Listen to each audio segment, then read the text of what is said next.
God aften. Jeg sidder i Jacques D, mit yndlingslokale på CSS. Og mens jeg sidder her, vil jeg gerne sige et par ord til jer, mine medstatskundskabsstuderende. For jeg synes, det er vigtigt, at vi husker på, hvad Jacques D er for os. Jacques D er mere end bare et lokale, mere end bare fysiske, komfortable rammer, hvor vi kan sidde og slappe af, og mere end bare en frivilligt drevet studenterforening, der afholder de fedeste fester på fakultetet. For alt det er Jacques D selvfølgelig. Men Jacques D er også en idé, en vision og frem for alt et socialt fællesskab. Det er en idé om, at det faglige fordrer det sociale. En vision om, at en forening og et betalingssystem kan være baseret ikke på pligt og kontrol, men på tillid og samarbejde. Et fællesskab, der binder os sammen på tværs af aldre, årgange og overbevisninger. Når I sidder i Jacques D, er I ikke først og fremmest russere eller tutorer. I er ikke først og fremmest bachelor, kandidat eller Ph.D.-studerende. Nej, I er først og fremmest statskundskabsstuderende. Og jeres medlemskab af Jacques D er symbolet på dette fællesskab.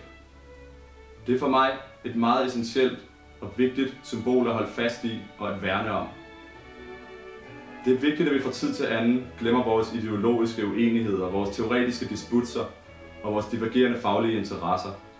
Det er vigtigt, at vi fortæller hinanden, at der bag ved forskellene er noget, vi kan være fælles om. Noget, der binder os sammen.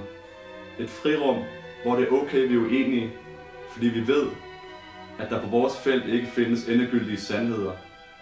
Det er vigtigt, at vi husker på, at Jacques D er symbolet og manifestationen på dette værdifulde fællesskab. Og vi skal derfor minde hinanden om, at dette fællesskab er værdifuldt og uundværligt for os. Vi skal derfor hele tiden begejstre hinanden til at arbejde endnu hårdere for, at Jacques D bliver ved med at være det fællesskab, som det er og skal være. Jeg har i den kommende periode tiden, lysten og engagementet til at arbejde hårdt for, at Jacques D bliver ved med at være den suverænt fedeste studenterforening på fakultetet. Derfor vil jeg hermed annoncere, at jeg til den kommende generalforsamling stiller op som Jacques D's næste formand. Mange tak for jeres tid, og husk at møde op til generalforsamlingen i oktober.